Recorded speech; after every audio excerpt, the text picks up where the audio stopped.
I think about what we're in right now, and it really just it brings back all those memories of acceleration, of growth, of how we're in the process of going vertical. And you think about, Frank, you were there with me in 94, as Jeff Taylor was in 94, 95, when the internet kind of started taking over and all that.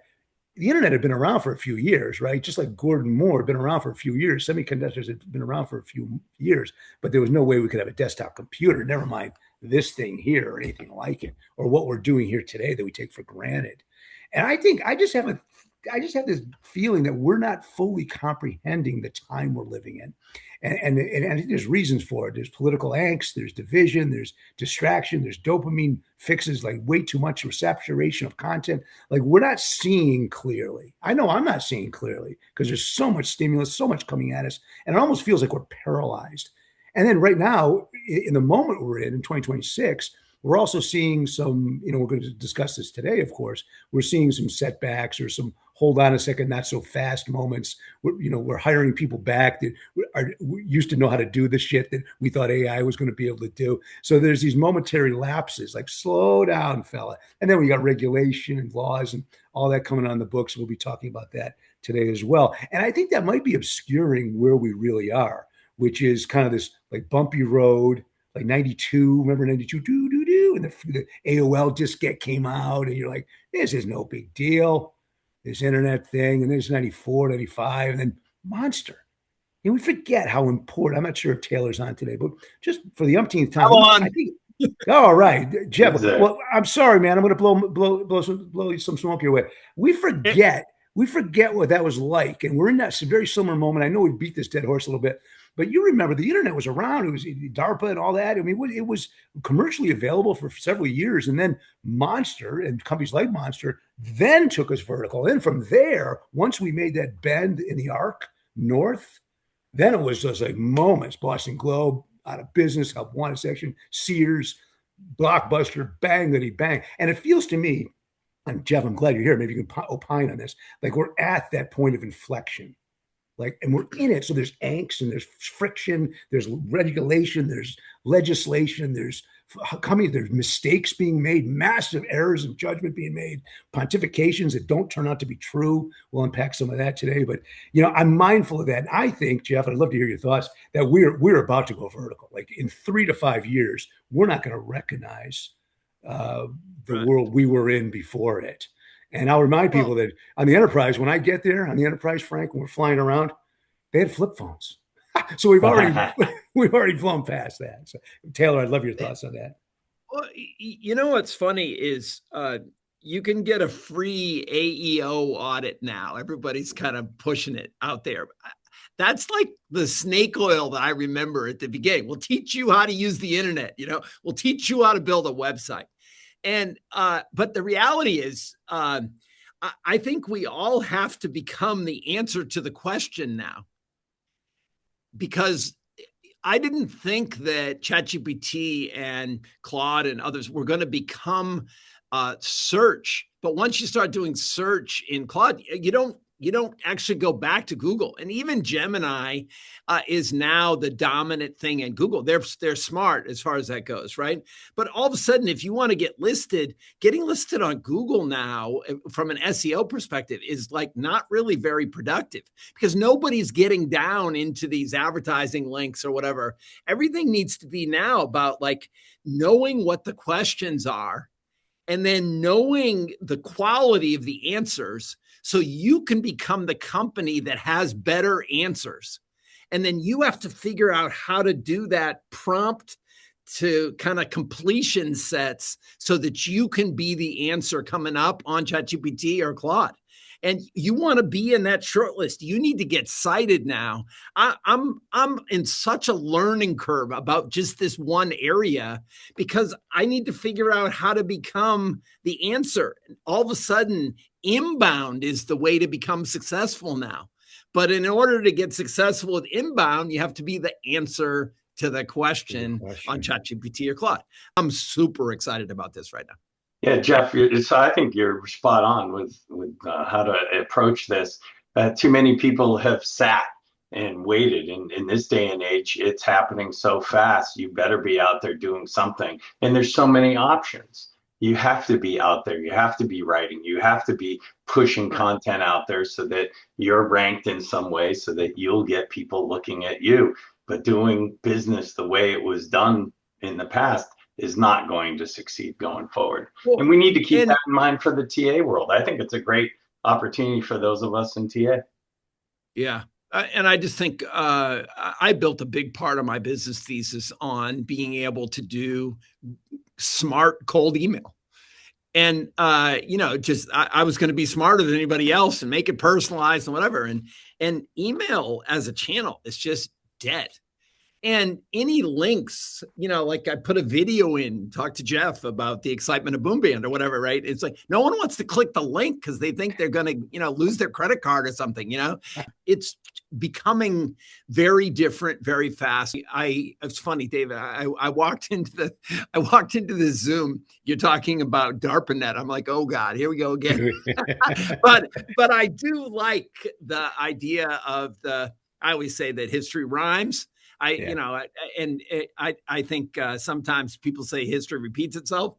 I think that's not believable, but it does rhyme. And this conversation is about the rhyming of what's happening now to back then, which I do love that part of it. So I'll be quiet now. Well, I think like a lot of people, I love history for that very reason. I've seen this before somewhere. Point of reference is very helpful when you lack context. When you feel like you're out in the middle of the ocean on a buoy, you're looking for an island, man. You're looking for guys like us. History is that island, and it's not that long ago that Monster did what it did, and it kind of reclassified how we did business right after Amazon and all the rest of it. But it feels like we're at such a moment. We felt that way for years. This is not a news flash that we think we're at a point of inflection. I just don't know that we're stepping back far enough. This is where history can help. It's only 30 years ago, man. I mean, that's a long time for you and me, maybe. But in history, there's people on this call that weren't even born yet. So it's a blink of an eye between Monster and today. Yeah. So great. Ken Roy, how are you, sir? Happy 4th of July. Did you have a nice one? Yeah, great. So to the point of, across my career, I've worked obviously with search engine optimization and primarily Google Analytics, right? To take a look at where is traffic coming from, what's going on, how much of it, when does it happen, how do I maximize it, how do I change it, improve it, impact the inputs, right?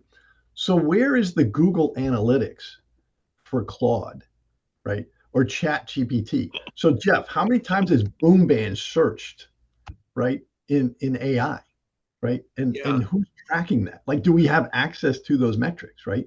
I mean, you can see that ads have started showing up, right? You have you get a single ad here, a single ad there, right? I don't even know how to get those placed, right? But aside from that, there's an incredible amount of analytics. So where is that? Can we access that? Understand what's going on? So one of the things we use something called PostHog, which is others may know it. It's just a newer version of the analytics. It's so good. And one of the things we're seeing, for example, in some of our networking around our job signals, where we're amplifying them out in the world, we're seeing tons and tons and tons of bot traffic. And from a Google Analytics perspective, that's a visitor to your site. But we're with PostHog, we're able to watch the sessions and you can see what they do. And they all come in at 7 in the morning or 6 in the morning. And they all go in, they go hard over to the right, they go down, they come back up, they do a circle, and then they don't know what to do, and then they leave. And there's hundreds of these. And so anybody that's paying CPA or CPC for job postings right now, and you're actually getting a few active candidates, you're like, yep, I got somebody that's good, I'm going to hire that person, but you're paying for the amount of bot traffic is huge. Ken, you asked an earlier question. I have no fucking idea how you measure the ChatGPT or the Claude traffic compared to my Google traffic. Someone else probably knows. A couple of the people on the call that do this stuff well. But all I want is for me and also to deliver to my clients is good, high quality talent. And so, we're getting that to come through, but it's taking a Herculean effort to get through all the noise. And I think that's the headline of the last year is there's so much noise in the TA process of talent coming through and not being quality. And I talk to job seekers every week. I run a podcast for job seekers, and the frustration is so big. There's so much of your self-worth that's wrapped around how you experience your own job search. It's amazing. And I think from a recruiter perspective, there's so much noise that is a big part of your career, which is finding good, talented people to push through the system. Let me hear from others. This is sort of, I'm living this, very excited about it as always. Well, we're thrilled that you're living it with us a little bit, sir. So don't ever apologize for anything. We're thrilled that you're here. Bill Mussman, you have your Zoom hand up. Yeah, I was probably just going to ask a question to the group. Isn't that why Appcast and OpenAI built this partnership? Right, to all of a sudden now, maybe I'm wrong with that. Jim's shaking his head. But I haven't had a chance to catch up with my contacts at Appcast, but it's, could that be a way that they can track that traffic and then try to monetize it? Because right now, if ChatGPT goes out and is searching, how are they capturing that information? All right, Jim's got his hands up. It's the wrong emoji. I can never find the raised hand. No. It never stopped me before, Dervin. So what's happening is it's not set up in the same analytics as you have for Google search. And the challenge with all the JOs and such where, this is your audit. The timeline of this is so damn fast, like a month. So what you may work today is totally gone by next week because there's so much information. There's so many different models. They're changing the outputs. They're changing the guardrails. So much is changing so fast that it's very hard to say, we're going to get you into Google. Remember, getting into Google can take 6 months, a year, 18 months. It's no longer simple. Email is not dead, but boy, is it hard. I used to hand code emails. I paid $4,000 an email to send them because we had to fix the pictures and set it up for Silverpop. Today, I don't think I could because you have to learn about warming up your inbox. You're not supposed to put links anymore. You're not supposed to use titles or capitalize things. If you put a period, you're making someone angry because you're yelling at them. So it's just gotten harder. But the thing about that is everything's so average and people so arrogant and dumb using AI. I think we need to go the other direction. I think we just go back and literally you can create executive headhunting for high volume hiring now with the tools that are available. So it really is rethinking our processes. So all the AI people I know, I sit on a bunch of those calls, they're building stuff. They've all given up building stuff because nobody wants to pay an engineer to do this amazing thing that doesn't work and still requires the engineer to sit there. OpenAI and Cloud, they're all doing forward deployed engineers. Palantir just came out. What are they all saying? We were all wrong. Now you have to pay us to consult. What VC firm has ever asked that before? So what I'm seeing, these have all turned into enablement people. They're just looking back. We had a guy build a website. Now he's generating $500,000 in volleyball coaching because they could build the website and fix it and make changes. The software we're seeing are instant changes. So literally it's going back to every idea you had from 95 to 2005 and saying, how could I spin that up in a day or two, check the market and make it work? It really is everything old is new again. It's just that now you don't need teams of software engineers. Now you can start vibe coding your own thing and then hand it off to someone to build. It really is pulling all your old ideas and making them fresh again. The best podcasts in the world, you know what they are right now? It's freaking ridiculous, these millennials. It started with BBS and then went to blogs and then went to LinkedIn and Reddit. And they're just reading stuff off of Reddit, which was stolen stuff from GeoCities, which is something from a 1970s sitcom. It's like Family Guy throughout the entire universe.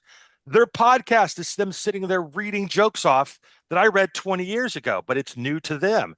You go into a talent event and someone's like, let's have a discussion at a table. And they shoot the question on their phone, they go to Grok or they go to ChatGPT, then they read it off in front of us. That's not content. Those are idiots. Those are people who should be fired because they're not offering anything. So you have the opportunity to go, I've got all this content. I've got all these ideas.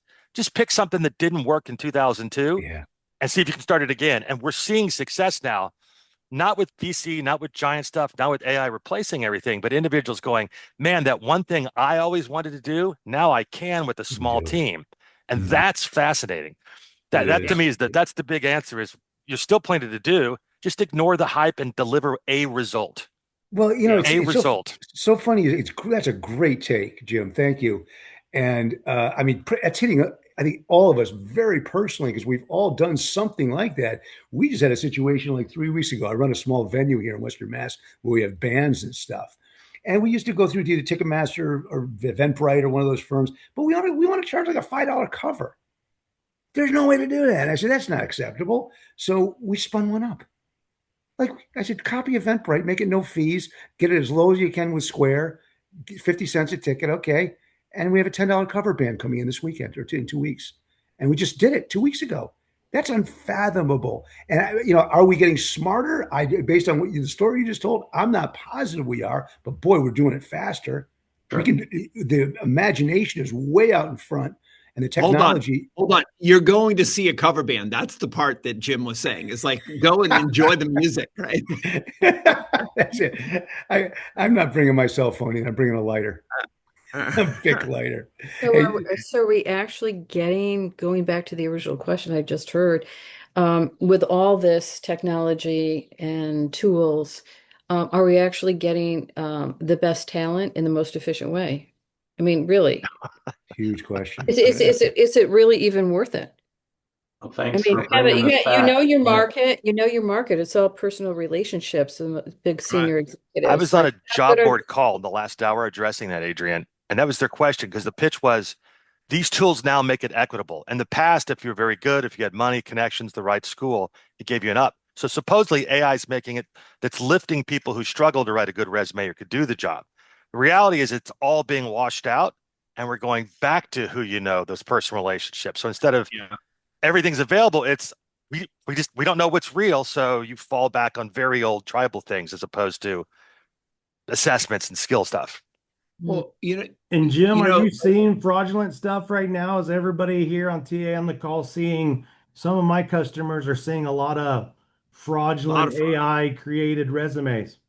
Well, there's three categories of that. It was on. There's ghost resumes. So the fake ones like North Koreans that are actually a problem in clearance and IT, where they're people maliciously trying to get into your systems.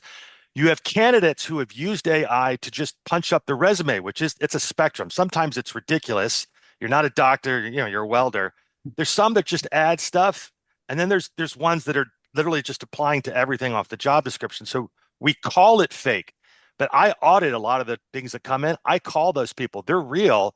They're just trying to get seen by someone. I guess that's what I meant. To your point, it's the attention to whether, like Jeff said earlier, if it's a bot that's just clogging up the the bottle, creating a bottleneck because they're not real applicants or resumes. And then there are the folks that are real people, but they're using AI to create a resume after copy and pasting the job posting into AI, whether it's Claude or ChatGPT, to create the resume to fit spot on to the job post or the job, but it's not really what their experiences are, but it creates their resumes just to get them to the front of the line, to where then the TA leaders and TA team are finding out they don't really have those experiences, et cetera, et cetera. They just wanted to get seen. Yeah, the bigger the team is seeing that stuff. And then the third that I've encountered is in recent contract work that I actually disengaged from was the third party creating the resume for the candidate on no real conversation, right? Yeah. So in my recruiter on my team in the executive space, they're actually having a tremendous hard time. They got about 400 applications in an hour, and 75% of it is fake. Wow. Yeah. A lot of wasted time. Jeff, I know you want to say something, but you got to wonder what that layer is going to look like in the coming years. That agency layer, that filter that used to add tremendous value in this new world of AI technology. Is it even necessary? And I don't know. I was sitting looking at Greenhouse, looking at this, and one of the experiences now is that if you're using the job posting, it's a modern day cheat sheet now where you can actually put it into ChatGPT and then you take your resume and cover letter and align them. And that alignment, as Jim said, has a whole range, right? From like it's actually a ridiculous alignment to something where you're just what I would call rounding the edges, right? And I think what on I'm sorry, I missed her name. The question about are we actually getting to the value of quality? One of the challenges then is it used to be that 5 to 8% of the resumes were actually like an 82 or above in some of the scoring systems. 7 out of the top 10 ATSs have some sort of scoring where they're actually giving you a score. And then the reality is that because of AI now, a much higher percentage are hitting this higher score. So that doesn't mean that their backgrounds are right, but it's clogging the most important part of the system. Whereas it used to be 5% of the resumes out of 100. So, if you want to say 5 out of 100 were really high quality and you could separate them out of that system. Now, I think the last figure I saw, I don't know if Jim or others have seen it, another figure, 70% of applicants are now using AI to help enhance their process, to make it more efficient. So if that's the case, what we're seeing in the ATS is you start getting 50, 60% are hitting that 82 mark or hitting high quality, 4 out of 5, whatever the system is. So then what happens is you put a lot of pressure back on the recruiter, because instead of having 8 or 12 or 15 people to get in touch with, now you're staring at 80, 90, 100 people in the stack that you need to go through. And as you vet the first 5 or 6, you're like, I'm looking for giraffes. You know this about me, and I'm just finding camels. And there's nothing wrong with a camel, but I'm not looking for a camel for this role. I need a giraffe for this role. And it's once you do 5, 6, 8 of these calls and none of them are qualified, even the giraffes in the pile don't get found because people give up. Yeah. It gets worse than that. So we've talked about the Indeed resume problem before here. Have we done that on this call? Was that different calls? Where the AI tool, the UI tool for profiles for Indeed, you'd log in and it allowed you in the middle of the process to add bullet points to improve your profile. No difference than LinkedIn saying add these 3 skills before applying. The problem is that the suggestions were generic. And so people would just click on a suggestion, which means there are now 750,000 resumes in Indeed that say exceeded sales target by XX%. And that means that went into job boards. It means it's sent into ATSs. So not just some of them are really, really good, like great resumes, as Jeff was talking about, with 15 perfect resumes, but not perfect people. But now there's people who are real, who just clicked because Dee told them to. And That's now right. when the manager sees it, they look, what kind of person puts XX% or managed, because they didn't realize it was going on the profile. So now you've got what looks like junk, but are real. It makes it even worse because like, oh, well, that person's an idiot. So we get rid of them. Those might be the only real people. So we tell staffing folks now is here's the advantage. If you have your database or if you're a staffing firm, you have the one thing that no one else has. Prior to 2020, everybody you talked to was real. Now you're not sure, but that means you have to be good at going through your own database and treating people, and not just a mass email, which is what we do now. Mass email ATS. Hey, you still want to talk to us an update? No, they don't want to do that. But if you call them, at least you knew they actually worked and they were real. So it really is a change. Yeah. You can't trust any of your data that's sitting out there. And that's kind of what you mentioned, Jim, about trusting the data, because I really wanted to jump on this call this week and talking to, because it's almost where, what is the line of defense for the company and the TA team, right? To one, evaluate if it's a bot or a real person. And then it's 2, is the data real and alignment to the job is real. So the valuation process has really become the game of evaluating the data. Is like, is it real? Is it fraudulent? Is it enhanced? Is it really, it could be a real person, but the information is really just skewed to the job posting where they copy and pasted it. So we've really found that the game of finding out the actual valuation for fit and a line of defense against AI has really been a leading charge of the conversations I have with my customers today. And I know there's a crap ton of TA people on here. So I'm curious if you guys are hearing that same thing resonating of, I just need a line of defense to find out they're real and then evaluate if they're really a fit based upon authentic data. Well, at the end of the day, of course, if you have one job, you're just looking for one person. Right. The tippity bottom of the funnel is a human, one human. And it seems to me like we've made actually some fairly significant progress that's now clogged up because there's so much volume hitting the funnel. But the technology is there. If we can enter a period of trust and modification so the tech could do this, my question would be, is there going to, in the future, going to even be the need for interviews at all? Or what level of human factors have to be scrubbing that final assessment? Will we go right to hire with that? What is it? What are the implications of all this tech and doing that matching and getting down funnel on the TA profession? I'd love to hear from some of the TAs that are actually on the ground. I obviously am a service provider. Jim is a consultant into the group. Like, what are the TAs on the call that are actively recruiting? Are you aligning with what's being shared? Or sometimes I see on LinkedIn, oh, all you guys are full of shit. It's all fine. It's all this. It's all that. You guys are just making stuff up. I'd That's love what to I'm hear. trying to pull out. I want to know what's real too, Jeff. 100%. Yeah. Well, as Cheryl so eloquently states, if there's so much garbage in the system, why are so many wonderfully qualified people out of work? And that's a conundrum I can't shake myself. What's going on here? It's a fair question. That's a different 4,000 or 5,000 people. Hey, Craig. Honestly, I mean, I'm going to answer your thing, Jeff, because I am on the ground level.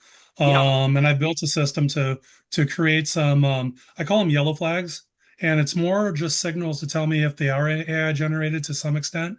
And it allows the good recruiters these days, if you will, to actually come to the top, because now we have to go back to not having automation recruiting, but actually having real good people who've been doing it for many years to really suss out all the crap that's coming to us. Because if we're copying job descriptions, put it in there, and we have signals that tell us that, well, now we just go and validate it, right? Do we have to talk to more people? Maybe, maybe not. But do we have the more intelligent conversations? And at the end of the day, when you do submit that candidate to the hiring manager, your client, or whatever it is, you've got more of a defensible system that is telling you that based on my conversations with them, the way I vetted them, they are good. So now it's just putting us back to really doing a full job versus just a superficial screen and then sending them on. So I think it's good for the real good recruiters. Great call. Can I push on one thing? Like, do you remember it was about a year ago? You're like, oh my God, that person has 6 fingers. And then you're like, oh, the M dash, that's like the tell, right? The challenge with what you just described is that AI is getting so good, and it's getting so good so fast that this idea of the sport of trying to tell whether something is AI or not, I think is going to be gone. And so I think the good recruiter is able to spot patterns. And patterns is something that comes through, and you just know it after a while, as an example, right? And then I also think that we're going to go back to your third interviews in person, right? There's going to be the obvious. And then one other thing from my perspective is that outbound is getting hot. And I love this aspect of this, because when you outbound direct source, you're actually going and looking at somebody's resume that's their base resume. And I'd like to just have you remember the concept of a base resume, because everyone has one, right? And your base resume is as honest as you've ever been in your life. And now, because it's so easy to customize your resume for every job, the actual resume coming into you is different than the base resume. And I love the concept of the base resume. Just a teeny ad for what I'm doing is the idea is to build out the stories so that your keywords actually connect to the stories of how you learn the things you're sharing. Whereas the problem with a resume is it just isolates these keywords and performance statements. I love what Jim said. Like, some people's pickup says X%, and they forgot to change it to the percent that their sales grew. So it either has a little dash where you're supposed to fill it in, Right. and one of my applicants that was on my podcast said that there was something that was wrong in their resume, and the recruiter called it out, and they had made a mistake with AI. Right. And so that's a death knell for your interview, because you're saying, oh, AI must have written that. These are big deals. These are important moments. So true. All right, Jeff Sabacco, why don't you start the slideshow? Aaron Lombardi, hand up. Oops, I lost it. Yeah, sorry. I was going to comment because I'm on the ground too. And I think it comes down to your industry. Like, I don't want some of the stuff in my industry because it's a hunting and gathering. Like, my recruiters, including myself, we're not waiting because we don't get resumes for what I do. We have a talent shortage. So where the strategy comes in is building your talent strategy. Where does good talent come from? Is it the schools? Is it alumni associations? Is it that? And this might be unpopular opinion, but myself included, like, I'm not sitting in the early 2000s as a corporate recruiter waiting for the resumes to come to me anymore. I got to go and find the people. I have to, because right now it's so broken. Everything. So I think, like, to get good talent, AI and the filters and like all that stuff is not efficient in all industries, especially for me, healthcare. And I feel like we got to just go back to grassroots, and we need to be hunters, and we need to find the talent, and we need to be the people we said we were going to be when we went into those seats. Amen. Great call out. AI. That's a great call out. But I will echo something you just said back at you, that some industries are much easier to credential than others, right? Healthcare. Either you're an RN or you're not. You're a doctor or you're not. You look at, like, I'm watching the baseball season. The Red Sox are actually starting to make a run. There it is, man. That guy's batting what he's batting. There's no need to validate credentials, as opposed to, like, I sold over quota third quarter last year, like everyone else that copied my resume, right?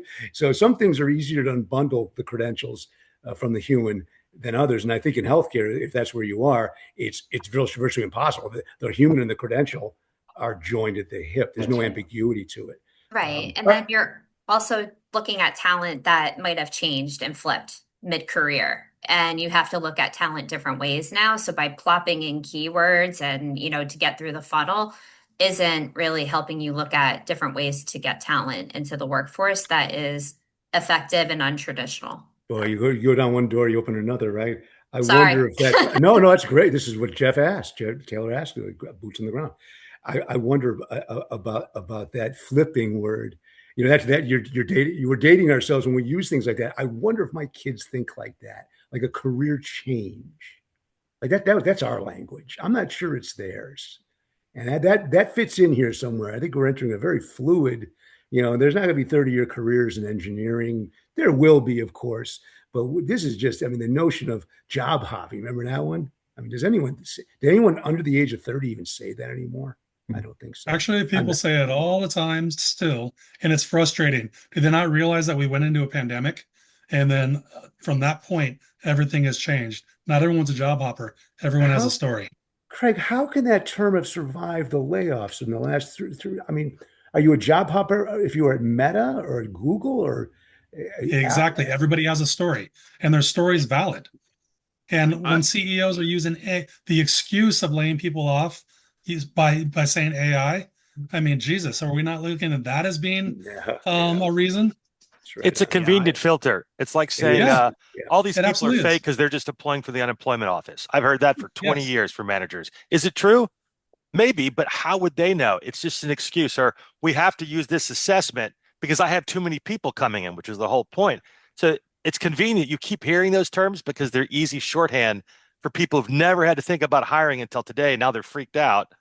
Oh, these stupid job hoppers. Why aren't they making my life easy? It's convenient because it's human. It's nice to say, oh, they're bad. I want someone perfect. And then I want to pay them 30% under market, and they better be from Harvard and worked at Facebook in the beginning. Exactly. And if they're not that, they're job hopper. And one of the avenues Aaron mentioned, if I can chime in on that, since she said she was on the ground, is not only looking at those pools, but some of the things that we've been hearing. And again, I want to hear from the people on the ground too, is down the road of transferable skills or transferable ways to move people who want to transition out of a job or a career. Is that something that TA folks are looking to do or hearing a lot out there? We heard a lot of it over the pandemic as well. Somebody just kind of had the time to I guess reflect and say, I don't want to do what I was doing for the last 20 years. And they wanted to pivot out of that career or job. Are those things that I guess TA hears looking for? And does that excite folks of uncovering those transferable skills? I mean, I see it, especially working in healthcare. There's people that want to get out, and then there's people that want to get in because, we also have the executive team and the administrative jobs in our firm. So we also recruit for that. So there's a lot of like healthcare workers that are just burnt out and done. And then they're like, hey, well, what's it like to be a recruiter? I'm like, ask me in 10 years. Don't ask me right now. But in the same sense, there's returnships at organizations for this reason, because people are out of work for a year. And then there's like these internships of like when you want to pivot or when you want to, you got JP Morgan, Goldman Sachs, like all these places that are now adopting these returnships. And to be eligible for that is like a year of unemployment. And then there's, I'm sure, like commitments to follow if they sponsor you for that. But I'd want to take in a scarce market, like somebody that had the courage and bravery to pivot and do something different, especially with a company that's going to back them like that. But there are some legal things coming in, and we're not going to get into them today. We don't have time, but there are frameworks. I mean, Illinois, Connecticut, Colorado, California, Utah, and New York, and climbing fast. Illinois just launched something like last week that's actually going to bring in third-party audits to the mix. They're going to require AI audits. And I'm not sure if Helen Sharon Pollard is out there, but there's a lot going on in the regulatory world that is going to impact this and bring structure to it. At the end of the day, the government wants their cut, period. And the FTC, we have a slide, I think, if we ever get to it, the FTC, the feds are coming in. They want in on this game for probably very different reasons than the state of Illinois does. But the state of Illinois is doing something interesting in that they're going to require periodic audits, almost like EEOC type OFCCP audits of what the bots are doing. And I mean, are we ready for that? No. I kind of think. Yeah. At some point, they're all the state, right? The state regulatory items are going to have to bubble up to where we have national and be more like the EU and not just have a bunch of one-offs. But it has to start at the state level, and it will bubble up for sure. Colorado, if you got the Colorado one, is wild because it's kind of like when they first started doing job postings for salary. It's one thing to go, oh, you'll get sued or there's a class action. And that's a lever that HR pulls for compliance. But the reality of being sued and pulled is actually, it's usually not stuff like that. Now they're doing administrative stuff. So in Colorado, if someone's rejected, and it's not just AI, it's any automated decision making, which by the way is everything you use all day at all times. It could be that broad. If you're rejected as a candidate for a job that's posted in Colorado, you have the right to request an answer as to why, which has to explain what the job was, what's clear, why you rejected, including an audit if necessary, a chance to reapply if they got it wrong, and the fees start coming in at a very high level. That is basically can't post in Colorado because you never know. It's just some random bureaucrat that decides at that point who are they going to poke? And you can go look at the list of fines they had from their stuff earlier. That's one to keep in mind because that administrative right to basically go, no, you can't reject me, could be wildly disabused. It could be used to attack companies or just people who are mad. So that's definitely something to see because that's going to change it. In the EU, it's crazier. Big companies are looking at it because the fines are supposedly 3 to 7% of gross revenue.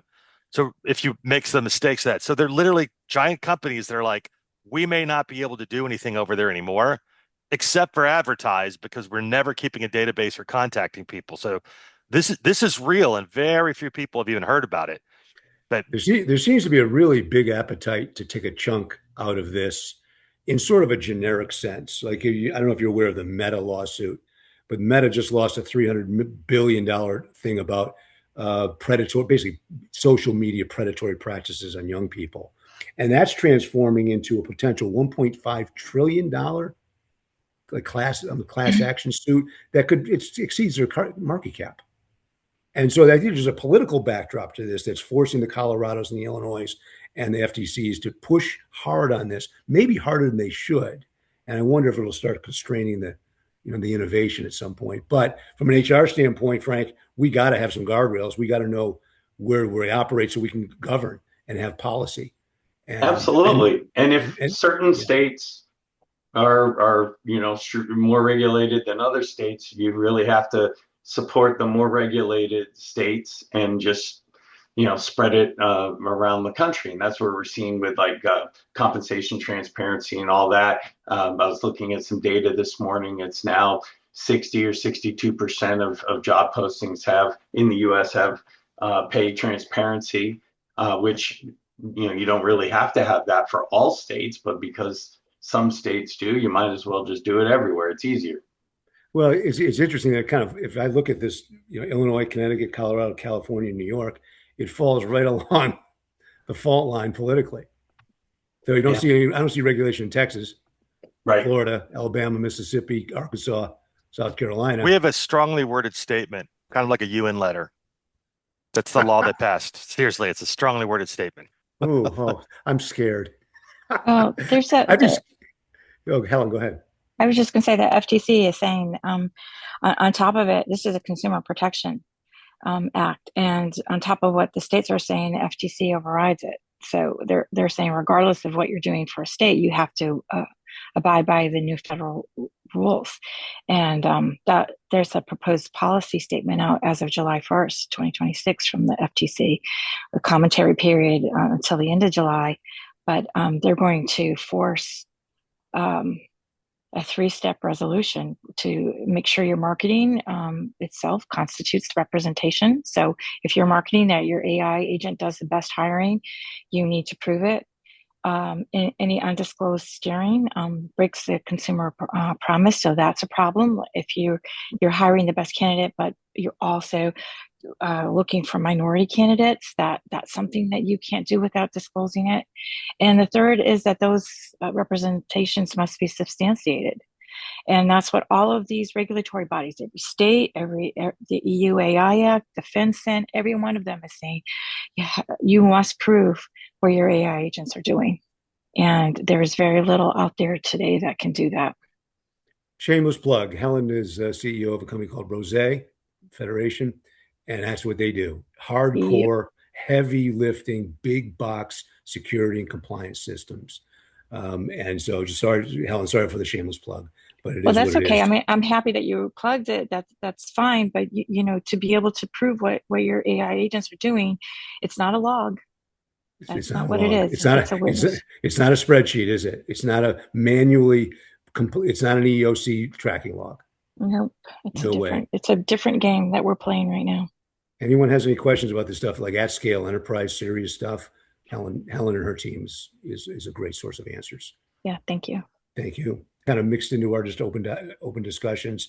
This is getting serious. And again, I think, Frank, I don't know. From when I see the word FTC or I see anything with an F in the front of it, they just want their cut, right? I mean, doesn't the feds just want? I mean, there's some weird shit going on with equities too. Trump is doing some strange, like, we're going to invest in this stuff, and I don't even pretend to know the politics behind this or what's really going on. But when I see the FTC, I think politics, right? They want their. Well, hey, you want to plug your business? Give the feds 5% of it, and you'll get regulation leads to licensing fees. It leads to permission fees. It leads to agreed upon fines for doing nothing wrong. Maybe arguably, but the Fed's going to get their cut. And they see if there is going to be this massive redistribution upward that people are talking about, they're going to want the Bernie bros are going to want their cut as well. So yeah, you bet. Yeah, I don't know what guys make of this. We're probably going to run out of time today, but jobs keep trickling in. Frank, I don't know. This is what, 4th straight month of something. 57 doesn't the get first month they'll always say is continuing to grow, and the vast majority in healthcare, and then they revise downward the past couple of months because no one really looks at that. So if we look back, over the last few months, it's been tough, and with the amount of people leaving the workforce, it's messing with the numerator and denominator, so you can still keep unemployment looking like we have a healthy labor market at 4.2%. But the vast majority of these jobs, are definitely healthcare or, government side. Are you suggesting that election cycles have something to do with this reporting? No Shame. way. No, Shame on you. never would happen. Jaded, cynic, zero doubt. What we don't know is this the beginning of an upswing? I keep saying I see a lot of TA hiring. I see a lot of recruiters getting jobs, a lot of leaders getting jobs, a lot of postings for like serious positions, double six-figure kind of TA leadership roles. Someone's preparing for something, but they can't be preparing to hire 57,000. We don't. Well, Dave, are you seeing them get the jobs, or are you just seeing the postings? Well, both. Yeah, great question, because you just don't know the difference. But I see a lot of. I've just started. I mean, it's anecdotal, Craig. I don't know where you can dissect it and see how many recruiters got jobs in Q1. But it looks to me like there's a lot of activity, a lot of people being hired to be TA leaders, recruiters, so on and so forth. And with 57,000 jobs, I don't know what they're. I just literally don't. I'm not being condescending. I don't know what they're working on. What I keep hearing is cleaning up old systems, going through the data, prep for something. And if something that they're getting prepped for is serious hiring in the second half, I'm excited about that. Just not sure that's what's happening. We do know, with the HR networking and job search group, almost every week we see more TA people land. More than half that group has landed, which is just HR in general. But the TA folks, we're seeing more and more of them land, which is, to me, a great sign of what's to come. I think they're planning. Taylor, I think you want to say so, but I think they are planning. The optimist in me, which I tend to gravitate to, I think they're planning. They jumped the gun, got over the skis a little bit in cutting. I mean, look, GM just had to, or Ford, bring back some engineers. They all went too far. Salesforce is going to call back some of those guys with the intelligence between their ears and know how to do stuff. So I'd like to think it's the beginning of that. Jeff Taylor, were you going to? All I was going to say is, if you look historically, 4.2% unemployment, even if there's a shadow market that's really 5% unemployment, let's say, is historically low. And so there's a lot of thrashing, but there's an awful lot of people with jobs. I always flip it around, right? 96% of the workforce is out there working, right? And so this is where I think staying up with the trends and being creative and actually having perseverance, these are the keys.